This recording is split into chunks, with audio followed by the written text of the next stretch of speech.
Welcome to the Palladium Podcast, Episode 4. I'm the Editor-in-Chief, Jonah Bennett, and we're joined this week by...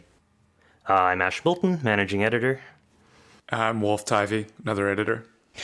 As always, the first thing we're going to start off with is the reader question of the week from the mailbag. And let me just pull it up here. We've got it here. It is... If you had a time machine that would work only once, what point in the future or in history would you visit? So I have a pretty specific one. I would go to Rome under the reign of Antoninus Pius, middle of the five good emperors, empire at its zenith, and see how much we've forgotten about that time period. And then, find my favorite groups and tell them to buy land before everything goes to hell. Wolf? I think I would go to the court of Charlemagne. I've been reading about Charlemagne recently. I'm very impressed. Obviously, Europe was a little bit ruined at the time. It's sort of the Dark Ages, but it seems like they were doing a good job, and it's a very interesting time. I think it would have to be something like 610 million years ago, because I feel that, the real first decline of everything started when we moved from single cell to multi-celled organisms. And so I want to see it as it happens. I think that's the most important historical point. All right, I've heard of relaxing vacations, but that's ridiculous. That's enough of that. Let's get into the material itself. Ash, why don't you talk about Ben Sixsmith's piece? Yeah, so this piece, the title is Bernard Henry Levy's The Comic Romance of Liberal Technocracy. So this is kind of an interesting reflective piece. Started with looking at the figure of Bernard Henry Levy, who's the archetype of the French public intellectual, much polarizing as a figure, because he generally aligns with broadly sort of neoliberal opinions. And thus a lot of people both on the right and on the left in France and globally kind of really dislike him, view him as very pompous. But he is still a figure who remains on the stage. And so this piece starts with a reflection about him and how he became who he is today. I'm going to skip over most of that part in this coverage because it's in the piece, people can read it. And I want to jump to the reflections that came out of looking at Levy and his career. And basically, there's two major focuses that this piece came to, both of them quite interesting. And it's basically about how does the figure of the great man manage to exist in a liberal, democratic, technocratic society. As you go through history, different periods of history, it doesn't really matter what the value system or time is. You always have these great man figures who come to be viewed as embodying the currents of the time. So you have figures like Lenin and Stalin under communism. You have Napoleon Bonaparte in the French Revolution. You have Augustus in the Roman Empire, and so on and so forth. But these figures, by their nature, end up quite powerful, quite disruptive.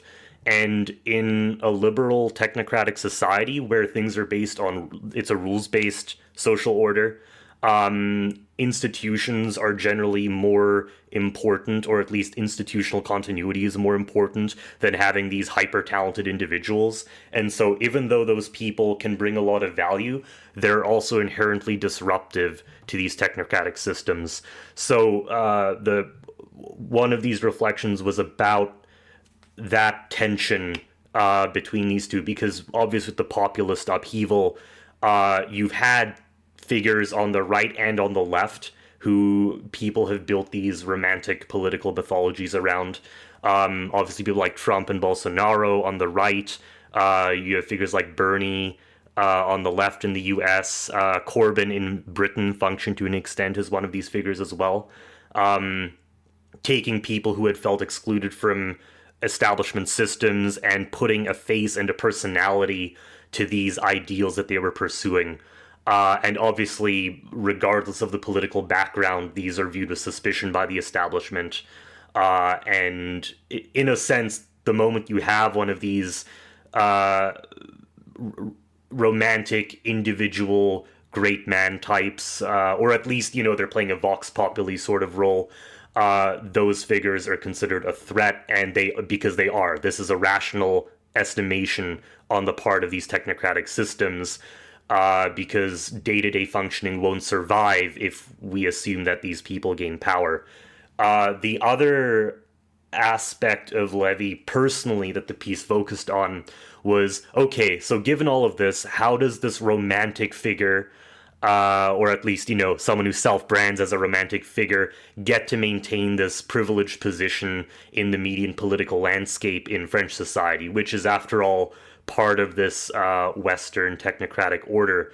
And the conclusion it comes to is somewhat interesting, because it basically ends up pointing out that Levy's career is based on being this gadfly figure, right? He flies into these war zones, usually upgrades his story of how things went while he was there, comes back, he'll release petitions, try to rally other public intellectuals, but he doesn't actually have any power, right? He has no institutional control. He isn't responsible for his decisions or his rhetoric. He can kind of pop in and out, and once his moment of fame is over, he can just go on to the next thing. And so essentially what's happening here is liberalism, or at least these liberal institutions, can tolerate him because he allows for the return of a sense of romance and a certain type of adventure to the face and the life of liberal technocracy, which is otherwise antithetical to that kind of atmosphere and that kind of politics. But it's acceptable because he's relegated to the margins. And so this is why it's a comic romance. It's kind of a performance getting put on where you're able to have romance and adventure without power and without anything that's of consequence that the establishment itself would feel threatened by. Because if anything like that comes up, they're not beholden to what this guy says. Those are his views. And so this kind of makes it this comic romance phenomenon. So those are the two main points in the piece. What this reminds me of is things like sports and Netflix. Like it's sort of the sublimation of these human drives for adventure and, group conflict and all this into this stuff that's sort of ultimately completely impactless, sort of not real. And yeah, so this, you get these characters acting in this great man sort of role, except that they're not actually part of the game. But insofar as people kind of need to feel like there is this adventure and these great men, they kind of look up to those characters, but by detaching them from the actual system itself and making it a form of entertainment almost, it kind of makes it safe. But of course, it also makes it sort of a lie. Like the people are not actually having. People are sort of kept satisfied by something fake, which is sort of like an interesting feature of the thing. I'll note that Ash, your description of BHL's work as quote upgraded is pretty generous, because in certain cases that we highlight that Ben highlights in the piece, it's very clear that it's just his accounts in some cases are just fabricated. Like in the Georgian Ossetian War, there's this one of the fellow guests at the hotel said that he's just in the foyer puffing out clouds of smoke and gesticulating meaningfully. And then Levy goes on to say that he saw the city of Gori burned and pillaged. He had never even been there, and it was still standing. So this brings us to the wider question of, when you're in the end of history, is adventure even possible? Yeah, well, I wanted to jump in on your point there, because it's definitely true, right? And as you say, he's lied about stuff, but I actually wonder how important that is to the role that he plays, because not at any all. great Not at all. man figure will kind of Of course. But these, because if we look at someone like Augustus or Julius Caesar, right, they also had these personal mythologies that they developed. I guess the thing that makes it contradictory, obviously, in the modern time is that there's all this rhetoric that comes out about post-truth and alternative facts, and, this has become this wide discourse that everyone engages in. But in fact, the creation of like a romantic narrative is from the perspective of the system, this embellishment is actually crucial. Yes, exactly. Because the whole point of a romantic narrative is that it elevates you above the day. At least, even if it's not contradictory, at least it's taking the day-to-day experience and it's wrapping it into this wider narrative that transcends you individually and maybe even reaches across generations. Well, I mean, again, my analysis is basically that it's entertainment. It's fictional entertainment, essentially. It's not different in kind from Netflix or sports. Yeah, well, it's interesting you say that because I've heard it said before that these public intellectual figures are somehow unique to France, or at least they aren't present in the Anglosphere.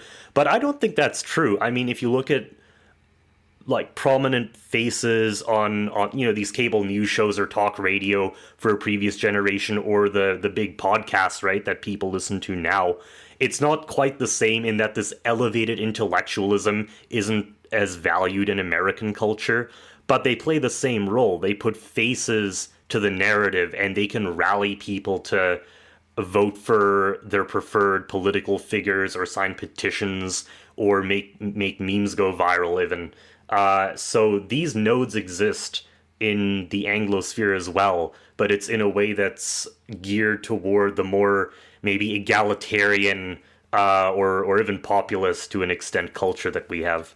Yeah, I guess it's interesting, like the figures in the West or in the Anglosphere, I guess, that would be analogous to these French intellectuals have much less sort of institutional dignity to them. They're more just like, oh, I'm just a news anchor or just some podcaster guy. Like they're folk heroes rather than sort of institutional heroes in a way. Maybe some of the closest things that have come to a celebration of intellectual culture, or at least on a pop level in the U.S. would be, I don't know, people like Neil deGrasse Tyson or Bill Nye, or even people like Jordan Peterson, or of course during the earlier 2000s you had the New Atheists, and they were extremely popular on a more like public intellectual level. But of course they don't seem to have the same dynamism and style that you might see in France. And of course, they haven't yet adopted a lot of the kayfabe mannerisms that maybe someone like Zizek has, because I think a lot of his mannerisms are pretty put on for the camera, and our culture, our intellectual culture, doesn't quite do that in the same way. There might be put on positions, but not so much in the way of style. Because Anglosphere cultures, people need to seem authentic and honest, and that's why you so it is put on, but you have to at least seem like you believe what you're saying. And as we mentioned in the piece, if we're looking at the New Atheists specifically, Hitchens was the closest to this archetype, and he kind of represents a longer tradition, actually, of every so often you get these larger than life characters in journalism, whether it's Hunter S. Thompson or Tom Wolfe or Christopher Hitchens, et cetera, and a lot of their shtick is embellished. A lot of it is a bit try hard, and descending from that, you kind of get a bit of a weird tradition where everyone's trying to pretend that they're an awesome journalist because they follow Hunter S. Thompson's routine of waking up at 2 p.m. and doing a bunch of acid, doing a bunch of cocaine, et cetera, writing a little bit, eating breakfast, and then going to sleep at 4 a.m. or something, or whatever. I can't remember exactly how his routine went, but it was something similar to that. And so, there's a tendency among people who admire these larger than life figures to kind of do weird, sickly, pale imitations of that, and think that they're particularly excellent because they got drunk on like a Thursday morning or something. Anyway, that's just a little bit off topic, but it kind of, I don't know, it strikes me as something like maybe this is what you do when there's nothing real to do left. Like you just indulge in like base vices because at some level it's more costly than just normal behavior. It's more interesting than just normal behavior, but it's not something like I snuck into Yemen and embedded with the Houthi rebels and lived to tell the tale and wrote an adventure story on it that is like maybe a little embellished, but that would be something real to me. And something truly costly as opposed to, yeah, I'm just wrecking my life with, overdoing it on drugs and alcohol. So there's a distinction that we can make here between the cult of personality and how the thing you're describing there. So there's a line in the piece, I'll just read it really quick. Cults of personality work because they take abstract ideals and embody them in a living, breathing, and acting human being. So that's what's going on, right? These figures are able to create narratives around themselves that followers can plausibly believe they can participate in by copying manner of life or rhetoric or things like this. And as a result of that, that's how you get this copy effect. But you mentioned earlier this question of, is adventure possible at the end of history? And I actually think that's probably a distinct question from this. So when ISIS was on its uptake, when it was still expanding, a lot of people commented on the fact, because there had been this narrative that these are this is stemming from economic problems, people who have no opportunities are trying to take a chance here. But actually, a lot of people who were going from some of the richest countries in the world. You had people going from the Gulf countries, from Europe, North America, Australia. And the question obviously is, well, if economic fallout is the driving factor here, that doesn't make any sense.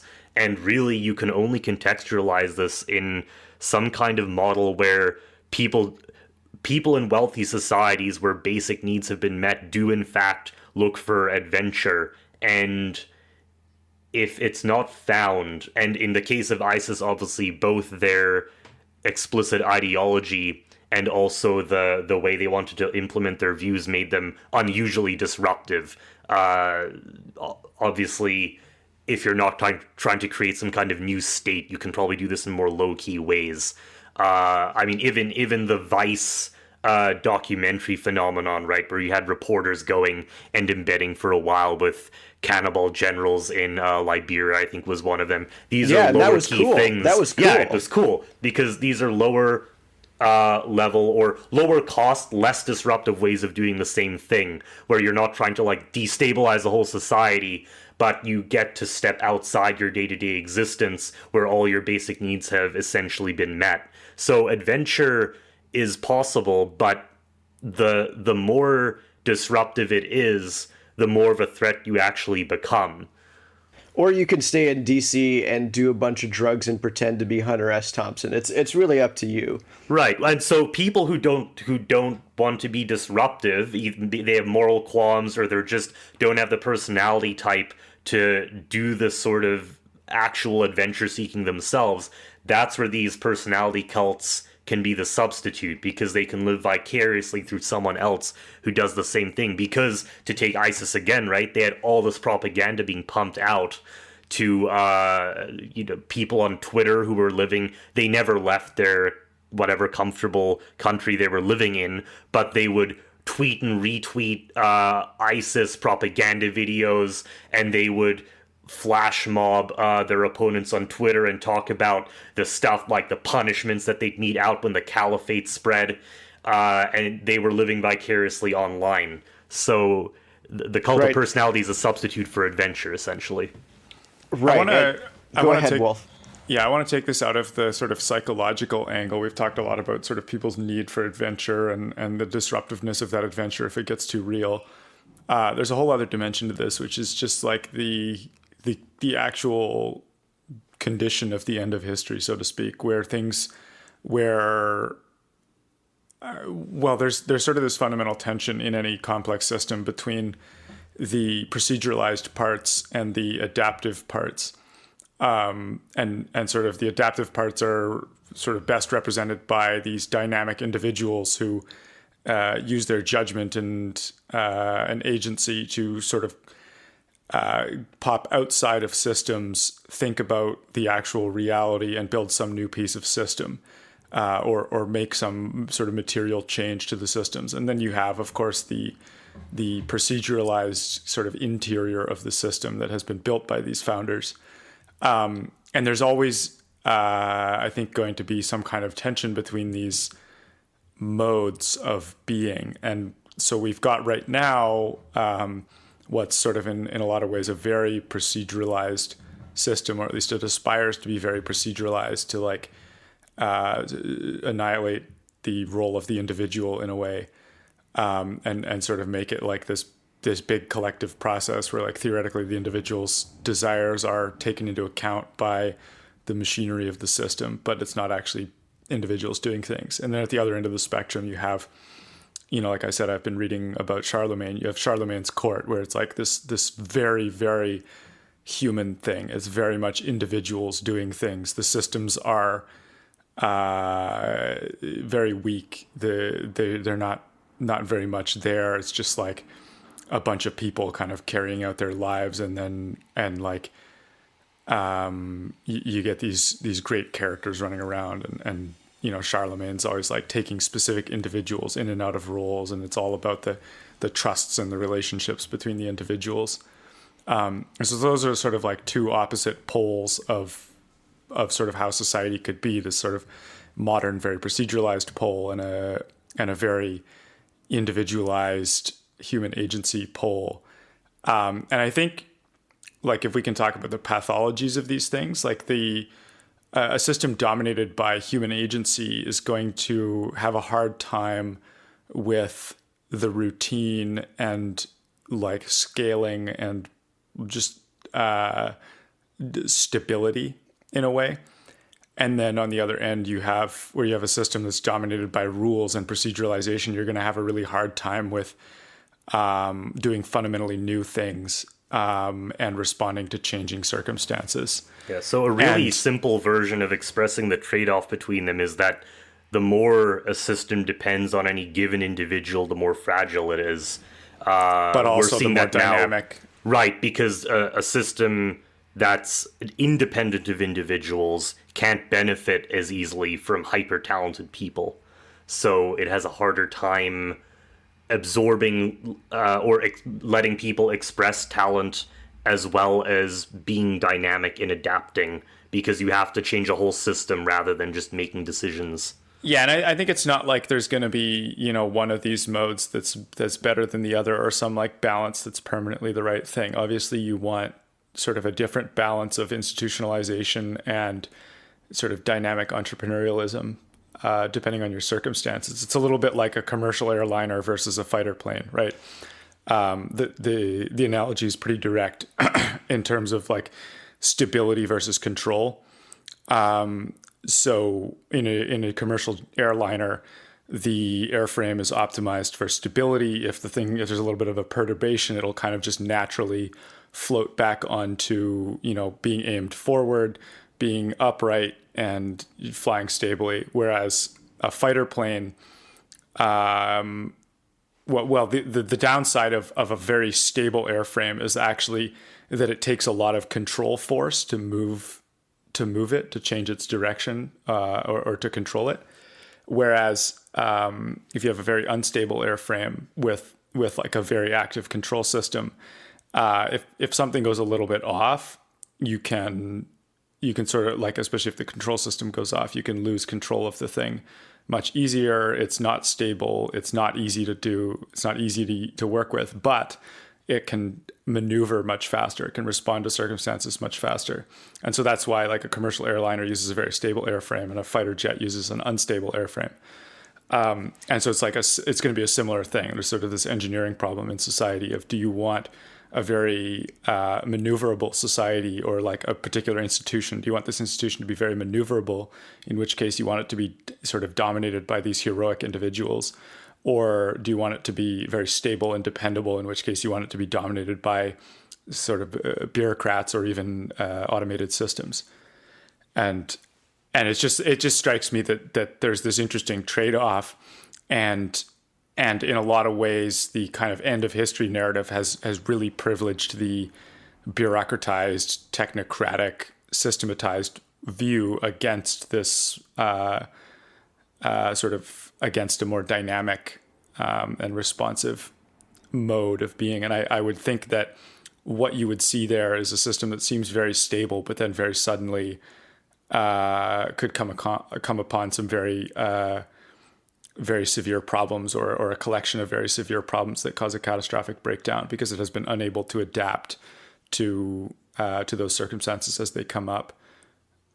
So there's a question I want to throw out. As was mentioned in the piece, so liberalism itself in its early period in the 19th century actually has a number of romantic figures, people we still consider or we still view in that way. So people like Washington or Lincoln in the US.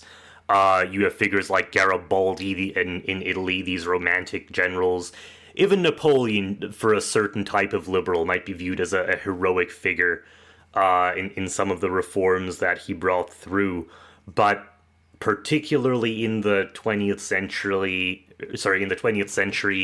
and post-World War II, liberalism, to a degree, started defining itself in terms of no single individual really having decisive power and an institutional rules-based order.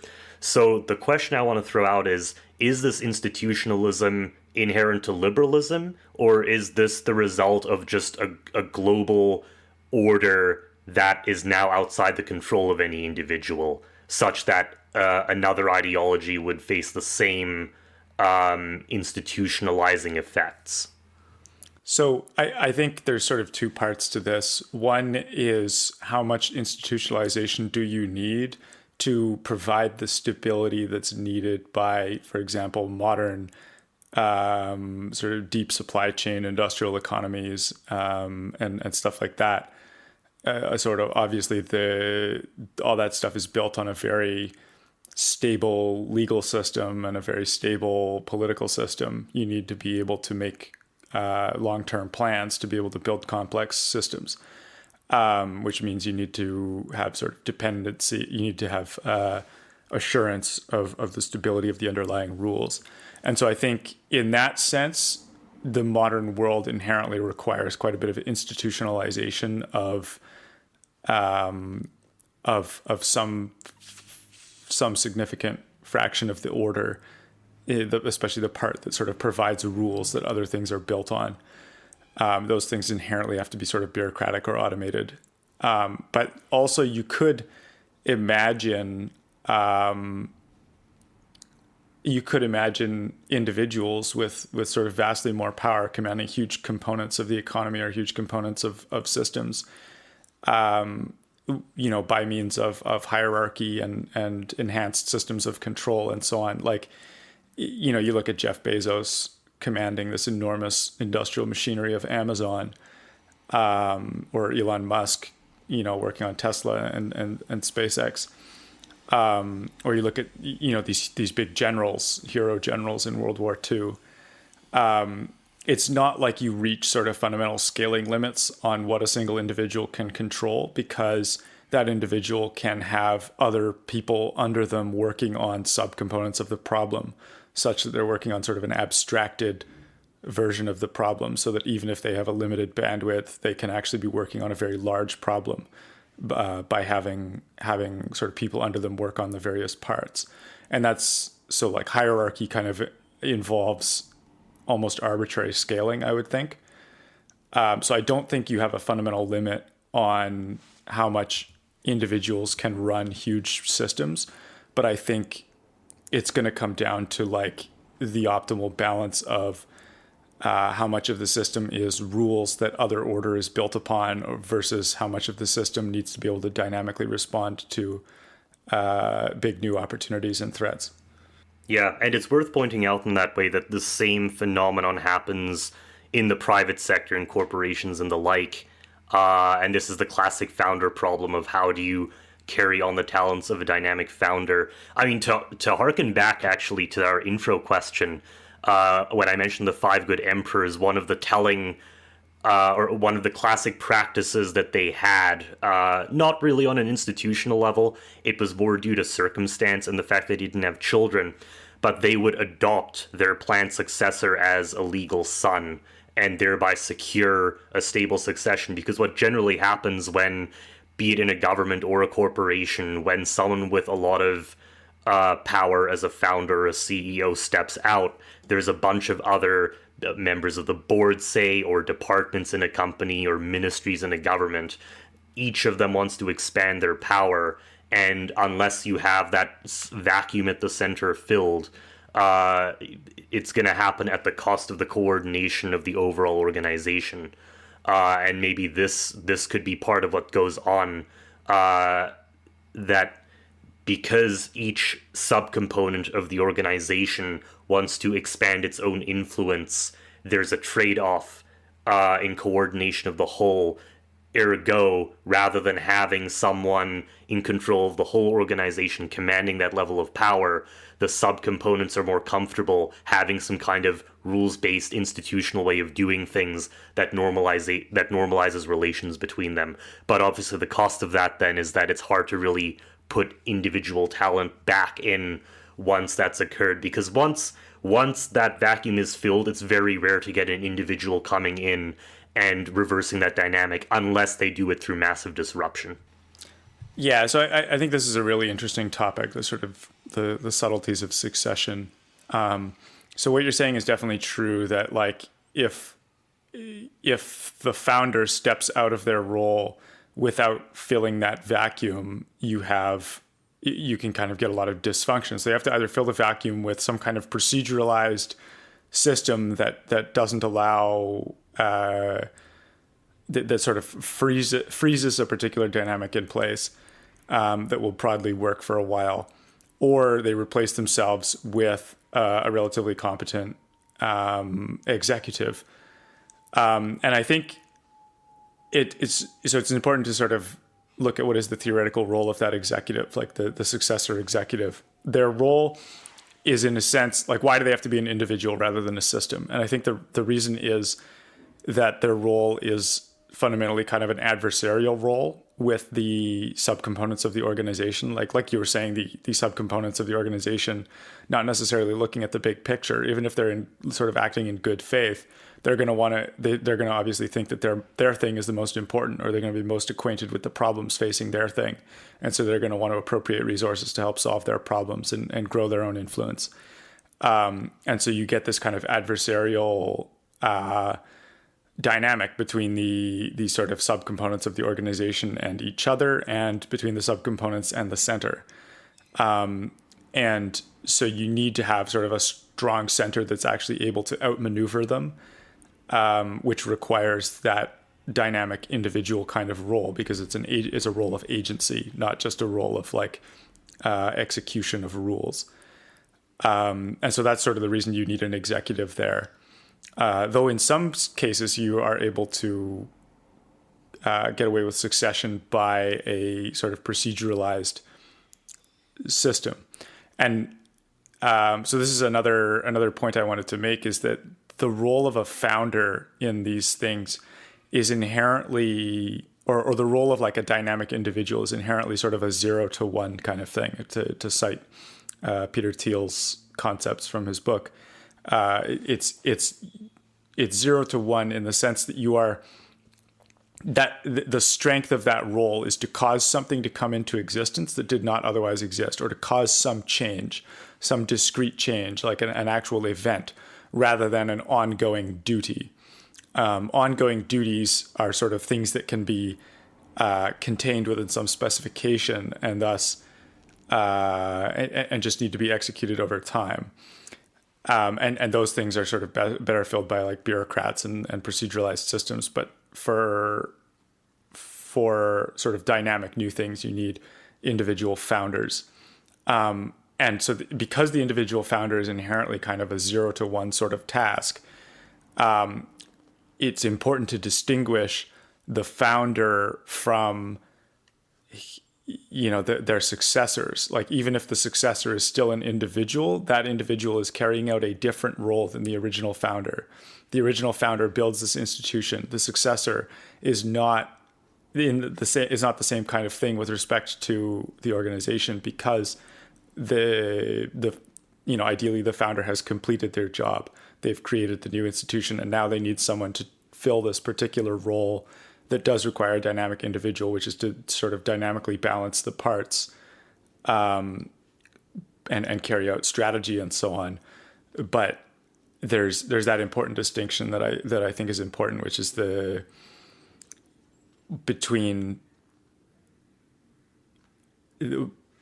just that a founder is inherently doing a kind of one-off task. That is the strength of individual judgment, is to handle a one-off task. And when you have a repeated task, or a more predictable task, then you're looking at a very different sort of type of person to fill that role. Yeah, and the result of that is that because institutions can tackle that more easily, you now have the trade-off not only with talent, but also with the ways that individuals can mobilize people by force of personality that institutions often can't, unless it's some kind of rules-based procedure. There's an interesting phenomenon that occurs in countries and in firms that have had these sorts of founders, where later on, when the bureaucratic structure or whatever it is has grown, they will invoke the memory of that founder, or of the sort of influential figure, and draw off it to create some sense of that same adventure or mobilization. So in the US, obviously, there's certain presidents that people will rally around. People like FDR maybe on the left, or Washington, exactly. But even in businesses, you have these great founders. Look at the Disney Corporation versus the figure that they were built around, or Ford, for example, the genius and the organizing ability of Henry Ford versus the corporation as it is today. So there's this, it's not free riding really, because there is obviously an actual investment that went into the position of these prior great men being what it is. But notice that it allows those organizations, again, be it countries or corporations, to invoke that figure that no longer has any actual influence or say, either because they've left or died or what have you. And that actually makes it quite similar to the BHL phenomenon, where he can be tolerated because he's just a media figure. He has no power, and no one in power has any inherent duty to follow anything he says. Likewise, this living on the memories of previous figures. Yeah, you can put anything into the mouth of what some influential leader or founder would have wanted when they're not around to correct you about it. We're even seeing it right now in Kazakhstan, right, where Nazarbayev is stepping down, and one of the first acts is going to be to institutionalize his memory as the founder of modern Kazakhstan by changing the name of Astana to be named after him. And we see this all over. And when a new disruptive figure comes along, usually what happens is either that they will themselves invoke the memories of these previous figures, or else sometimes they'll actually minimize them because they're threatened personally by this competing ghost from the past, even though they usually aren't actually present anymore. So it's interesting that this banishing to the fringes exists in both of these phenomena. Well, I have a lot more to say on this topic as well, but we are way over time on this article. So let's move to the Turkey piece entitled "After the End: Life in Post-Globalization Istanbul" by Daniel Weissman. It's a fantastic piece. Basically, we had this idea of looking at some city in the world that's been in a bit of a post-globalization phase, and by that we mean sort of separation or withdrawing, or it could be a combination of withdrawing and being pushed out of the Western order. And so when we say globalization, that's kind of the context we mean it in. And so we basically chose Istanbul as kind of the right place to look as at least a first example of this phenomenon. And it seems that Erdogan's party, the AKP, which is the Justice and Development Party, over the last decade, and even before that, has been working hard at bringing together a coalition that actually had a chance at winning electoral politics, given the tense history in Turkey's past of secularism from Ataturk in the public sphere and the tradition of strong Islamic heritage. So he basically used neoliberal development to sort of placate the West and to also placate the secularists, because the common model is that neoliberal economic development sort of inexorably leads to sort of like liberal social development as well. And I think that there is a tendency for that to be the default pathway, but I think for Erdogan that was not in the cards. That's not what he was aiming for, and so it was sort of an act of a personal exercise of agency to take the country in a completely different way, and so the first move out of the global order, I think, was around, as we said, or as Daniel said in this piece, was the Gezi Park protests of 2013, which there was. It was sort of about a demolition of a public park to make way for, an Ottoman-themed tourist attraction and shopping mall. But it was also sort of a flashpoint for criticisms of the AKP being a little bit too aggressive about their moves towards Islamicization in the public sphere and becoming too autocratic and too worried about social vice, too worried about or too making it too much of a priority to crack down on free speech and so on. So at that point, you start to see a pivot away from the Western order and more to developing relations with Russia and China.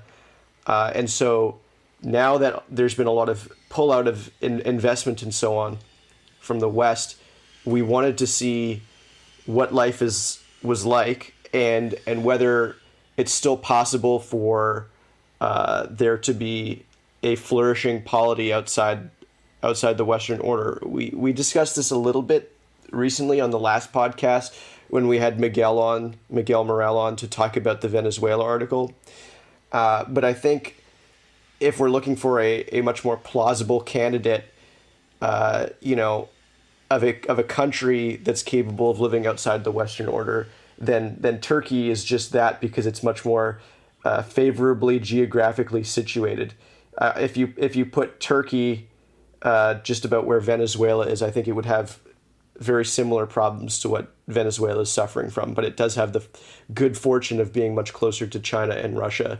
And so, we did a bunch of interviews, which was fantastic. It's always good to get that on the ground perspective. As usual, it seems that in Turkey there's a conspiratorial mindset about politics that would put the American one to shame. So if everyone's getting too upset about QAnon, you should spend some time living in Arab countries or in Turkey for a while. I think you'll be glad to come back and only have to deal with QAnon or some other like JFK assassination conspiracies or something like that.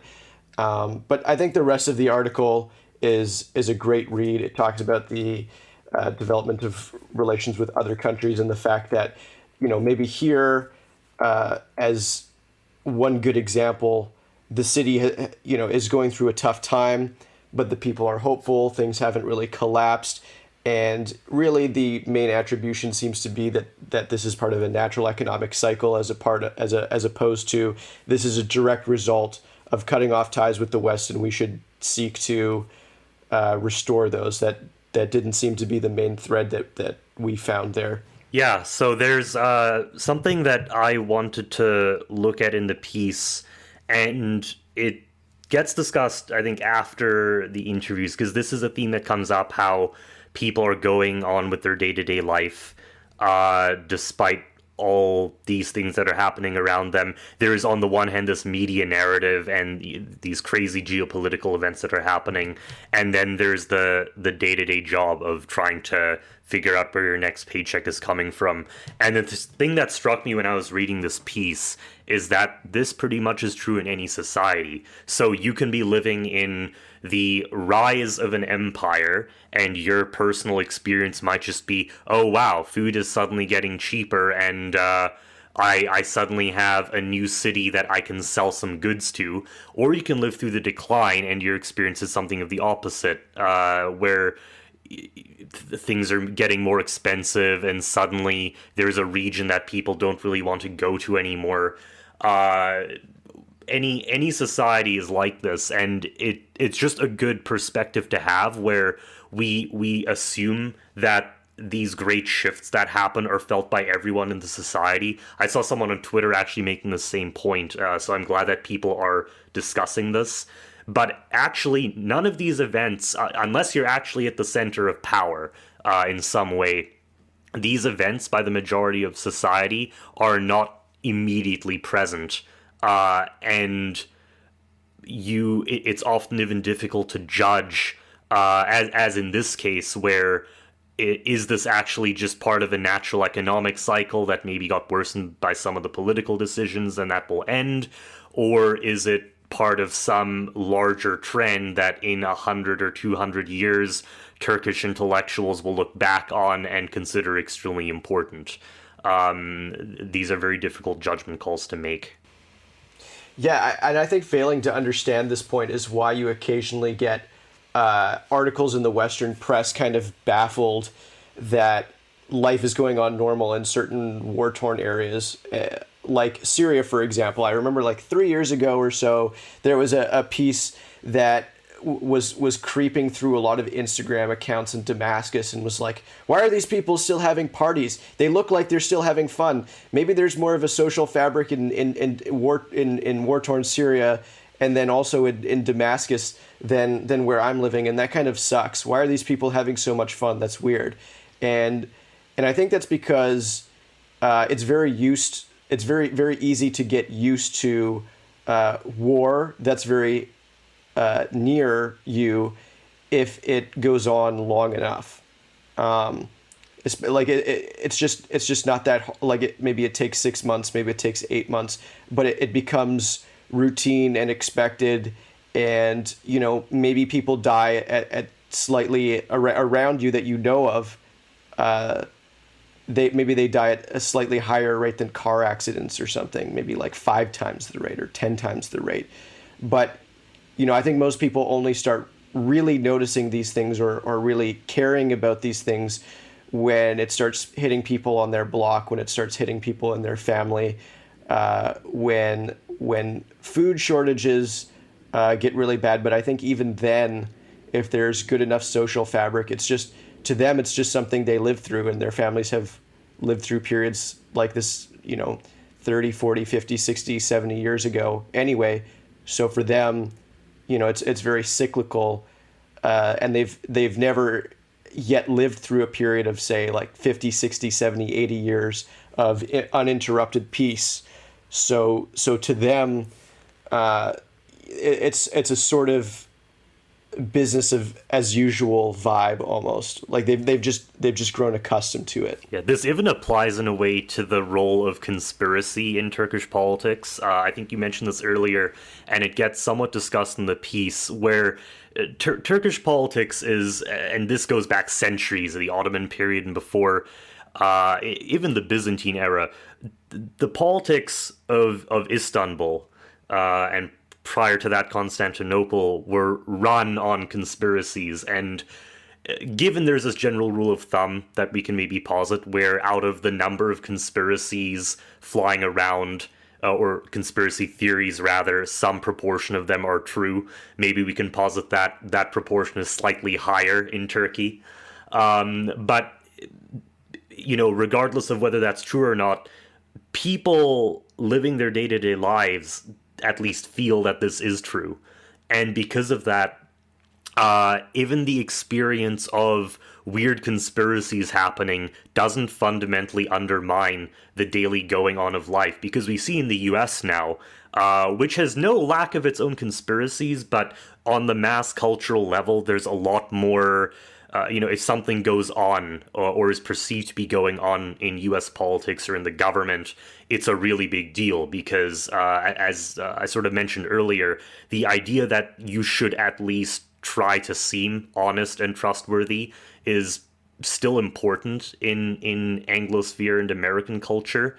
But here we see people essentially assume at any given time that there's any number of conspiracies at play, that power is obviously going to be dishonest and trying to expand its own power, and might even make up entire narratives of conflict to where... Well, I think you can see this in the U.S. Like, if you're looking for what are the causal factors here, it's something like as people tend to lose trust in all the leading institutions of society, their prior is that when these institutions are not particularly legible, they don't know the internals, what's going on, or the actual reasons behind actions, they tend to assume malevolent motives.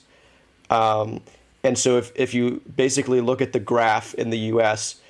of trust in these social institutions, it's been a pretty linear decline, I'd say. And I think the highest one is maybe the military at this point, but most other leading institutions have suffered absolutely devastating hits to their reputations. So I think that's probably a major cause in the rise of conspiracy culture in the U.S. And this would, in my opinion, apply probably to other countries as well. Yeah, and it's something you can generally see in countries that are institutionally weak, that the military ends up being the most trusted institution because it's viewed as having some degree of honesty, either because their role in war previously is respected, or because maybe they're just viewed as having less of the nonsense of electoral politics or academics or so on. I think it would be good also to look at just the more general political context of this article. So in prepping for the podcast, I was just looking up a bit of the rhetoric that has come out of Turkey, specifically with regards to its relationship with the US and the involvement in the Middle East. And I mean, at this point, the rhetoric is quite openly confrontational when it comes to the Kurdish forces, the YPG, and so on. Turkey is essentially openly calling people who the U.S. is backing terrorists. They're demanding the U.S. turn over bases to them when they leave. They were quite openly glad that Trump had wanted to withdraw U.S. troops from Syria. And then you have things like weapon systems being bought from Russia. So although it's still at this point a NATO member, I think the article posits that might not be the case for much longer, although I don't think there's actually a set mechanism for removing a member from NATO. But the on-the-ground situation is that this is not really an alliance. This is at best a serious rivalry, and perhaps they're actually just military opponents at this point. So I think this would be worth getting into a bit more. Yeah, I mean, certainly Turkey's been pivoting to Russia and China, and in the recent case of Venezuela, has offered at least his public support to Maduro. And, I think Venezuela has something like, $7 or $8 billion of gold reserves abroad. And while the Bank of England has cut them off from accessing that because, according to the U.S., the current regime is not authorized to have property rights over those gold reserves anymore. But certainly that's not the case in Turkey. Turkey's not going along with that. Turkey now understands, I suppose, that membership in the EU is no longer on the table. It might have been 10 years ago, but it isn't anymore. There have been, very near conflicts between Turkey and the U.S. in Syria over, as you mentioned, YPG support. Turkey has had a bit of a problem with Kurdish terrorism, and in Turkey itself, and they're not particularly when Turkey is interested in Turkish nationalism, the idea of a entirely separate culture within its territory is not particularly the state doesn't look particularly fond on that, and so from Erdogan's perspective, the U.S. is funding terrorist groups right across its border, and of course it would be upset about something like that. And from the U.S.'s perspective, they might say something like, well, these people aren't terrorists per se. At least as far as we've done our vetting, they seem fine. And then Turkey's response would be, well, these people obviously have links to PKK. And so this separation that you might be describing between organizations by giving them separate names is awfully artificial. And the weapons are going to flow that way regardless. So if you continue to do if you continue to train and advise and arm local YPG militias, and those weapons end up in Kurdish terrorist hands, what's the difference? There is no difference as from the Turkish perspective. So, and then you have allegations from the U.S. as well of Turkey engaging in provocations by allowing foreign ISIS fighters, and there have been tens of thousands of them, many of whom who have flown first into Istanbul and then crossed the border over to Syria without any real efforts at stopping them. And this is partly, from the Turkish perspective, there are a couple reasons why they might want to allow this. The first is that, obviously, at the time, Islamic State was not fond of Assad, but Islamic State was also going to be fighting these Kurdish groups. And so from Turkey's perspective, it's basically a win-win. From the U.S.'s perspective, it's all just, and from Turkey's perspective now, when you look at it, this is all just a proxy war taking place in Syria, and as a result, you have a proxy war between NATO members, and how does this make sense for continued membership? So I think if there is no formal mechanism for removal in NATO, it might make sense to just reorganize the thing completely. NATO just falls apart, becomes something else that more accurately describes the formal realities on the ground. Yeah, note Brazil's recent elevation by Trump as a key non-NATO ally. We know Trump has definitely been looking at securing American influence in the Americas with friendly governments. So this would actually make sense as one potential shift, that as Turkey moves outside of the NATO sphere, NATO is actively looking for other countries which can begin as non-NATO, NATO-aligned countries, and who knows, maybe at some point see full membership. So I want to talk a little bit about Erdogan, because his background story is pretty remarkable, actually. So he was born in 1954 in a pretty rough neighborhood of Istanbul, basically a working class family. And jumping ahead a little bit, he ended up serving as mayor of Istanbul from 1994 to 1998. And while he was serving as mayor, he read parts of a religious poem by Turkish nationalist Ziya Gökalp in one of his 97 speeches.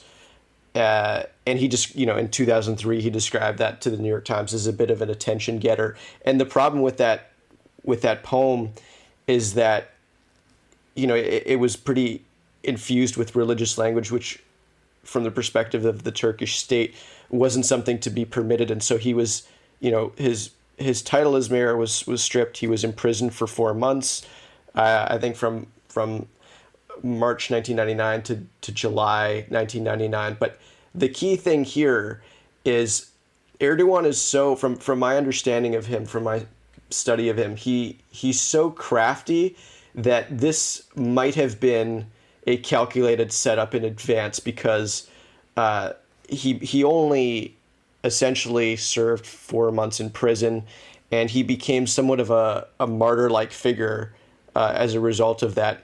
And maybe he took a look at 20th century politics and realized that going to prison for a little while in order to make yourself a popular martyr and build support for a wider election campaign down the road is actually, or even a coup campaign down the road, is actually a really successful strategy. And it's been done multiple times. And as it so happens, in this case, he emerges from jail, as a total hero in Turkish Islamic society, and he goes basically from this moment to founding the AKP in 2001, and then a year later they win a landslide in the general election, and after the ban on Erdogan serving in politics is lifted, he becomes head of the country essentially. And what's remarkable too is that he managed to, despite having a much more radically Islamic, if you want to use that phrase, mentor, he managed to pragmatically soften that a little bit so that he could build a successful coalition that would send him into power, and also to have the patience and long-term thinking to say, okay, we're in the early 2000s right now. It would be unfortunate to reveal my hand at this point, but give it 20 years and Turkish society is going to look different. And in fact, 20 years later, Turkish society looks a lot different. And there was a bit of a last gasp attempt to, by the secularists and some other factions a few years ago, to unseat him in the 2016 coup, and it didn't work. I mean, maybe it almost worked, but it didn't work, and since then his control over Turkey has only solidified. So I think he has quite a remarkable past, and it's when there are so few figures like this in political life, it would be maybe not quite, but as if Bezos had decided to go for a political career instead of founding Amazon, because I'm quite sure that Erdogan could have been a successful businessman purely without any entrance into politics, and he decided to continue on with politics anyway, which is fascinating. Well, actually, before I go too far down on this monologue, Ash, why don't I ask you a question about whether Erdogan is capable of cementing his power in the long term? I know you had some thoughts on that. Yeah, so in this case, this is where we get from drawing on a bit of what we talked about earlier, from the individual to how much you can institutionalize the grand mission that he's sort of shaping for the country at this point. And here is where a very typically Eurasian approach to this comes to the forefront, which is that because these countries are extremely diverse, and especially a city like Istanbul has a lot of historical currents whirling around in it in a way, there's multiple vectors of power that can be drawn on there, and two that come to mind immediately are, first, its role in the Turkic world. So there was an incident that happened recently with China's actions in Xinjiang. Obviously, the Uyghurs there are a Turkic people as well, and part of Turkey's national myth has been that they're kind of a leader, a protector within the broader Turkic world. And so as a result of China's actions, there had been a lot of condemnation coming out, especially from the Muslim regions, that Turkey was doing nothing to denounce what was occurring in China's western regions. And as a result, finally in February, Turkey released a public statement basically condemning the re-education camps, saying that they were shameful, I think explicitly mentioning things like torture. Now, my personal guess is that there was probably a lot of bilateral diplomatic work getting done on that statement, and the Chinese counterparts knew exactly what was going to be said and had their response prepared. But it shows that Turkey is willing to at least have a public confrontation, at least on the level of a war of words, with someone they're trying really desperately to win as a long-term ally, because it wants to be seen as this premier country within the Turkic world. The other one is the Sunni Muslim world. So Erdogan has made a name as someone who's brought the Islamic identity back to the fore in Turkey, where this had been extremely unacceptable in politics and even in a lot of the country's social and cultural life. Things like religious garb were looked down on, and there were restrictions, particularly in more elite institutions like universities.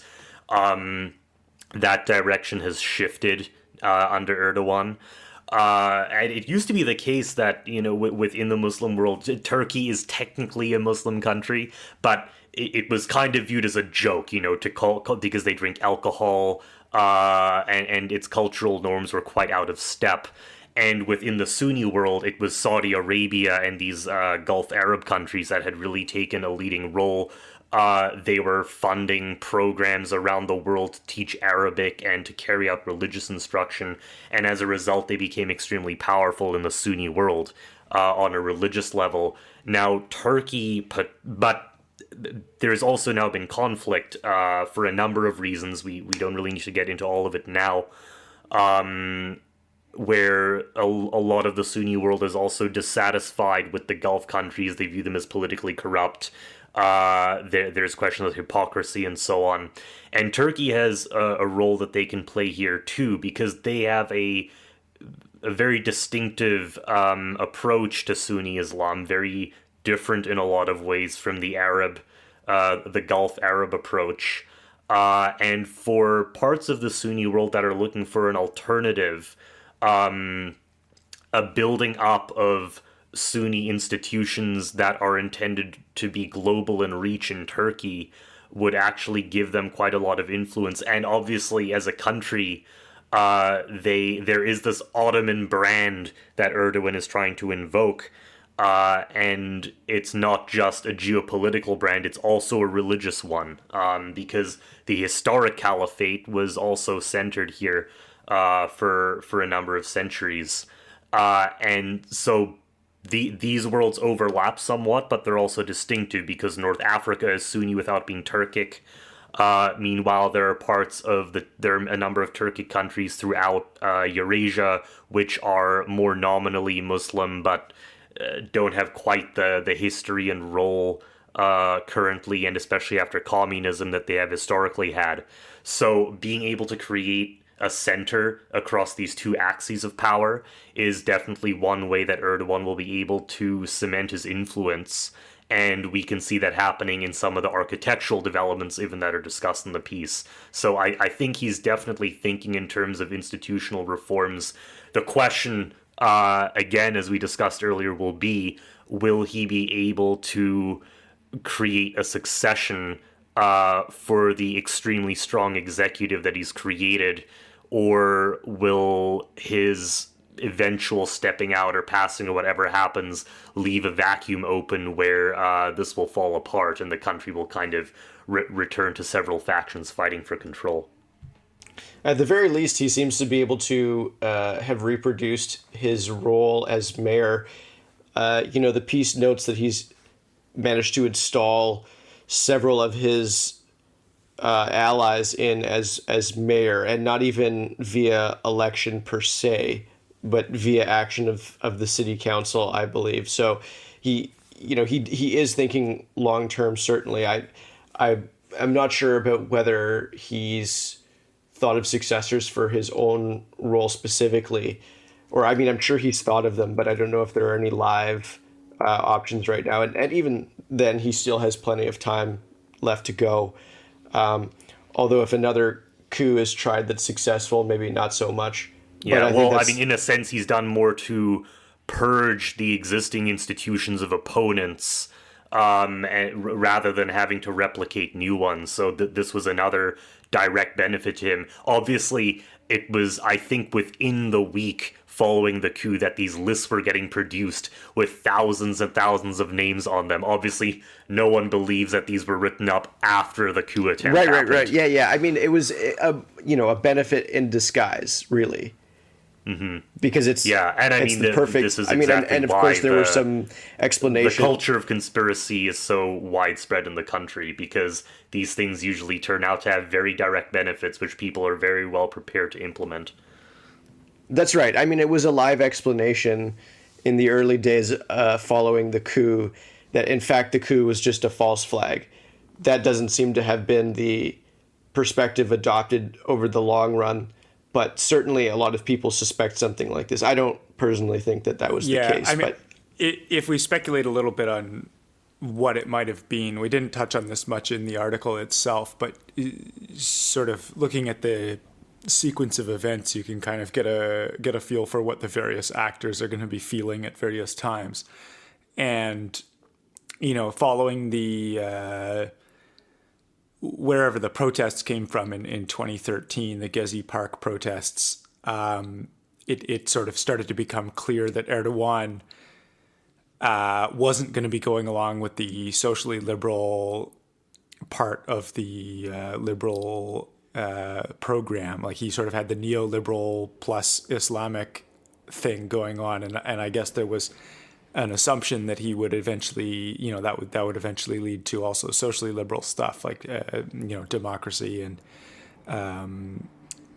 more social liberation and so on. And sort of it became clear that wasn't where things were going when they came down quite hard on the protests demanding more freedom of the press, more democracy, etc., which was part of the grievances of the Gezi Park protests.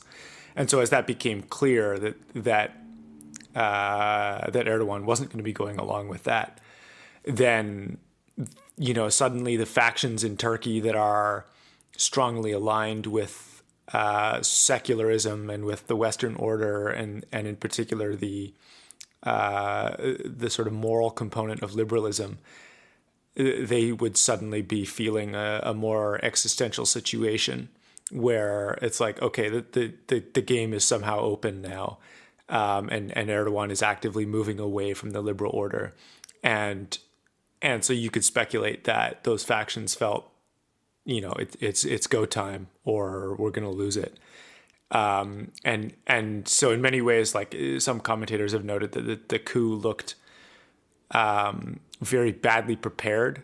Like it had just sort of been called together as a desperate last move. Like, there was speculation that Erdogan had, or that the ruling party had cracked their communications or something, so that it was basically like go time, or they were all going to get purged anyways. So I guess they went for it, but it's hard to tell exactly what happened. But if you were those opposing factions aligned with secularism, that would have been sort of around the time to do it. And then, it really did provide Erdogan the opportunity to consolidate power. And this is interesting. It's like whenever you have actually these upheavals within a system where there's something like a coup attempt, you get the ruling faction really... when they put down the coup, they're actually very strongly energized by it, and their rule becomes it in a way resolves a question of how powerful they are and how willing they are to rule.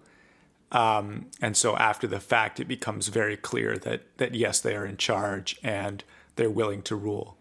And this is something that sort of Erdogan has shown a few times here in this story, where, like, there was some question about how committed he was to something that looked like part of his platform. And, mostly on the sort of how seriously does he take the Islamic thing.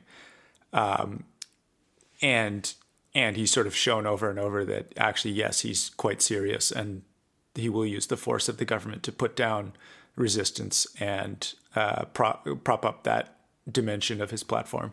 Yeah, it's worth noting as well, and this is in fact a sort of third vector of power that I didn't mention earlier, but when Erdogan is thinking about these rivalries, he's not by any means constraining himself to Turkey proper.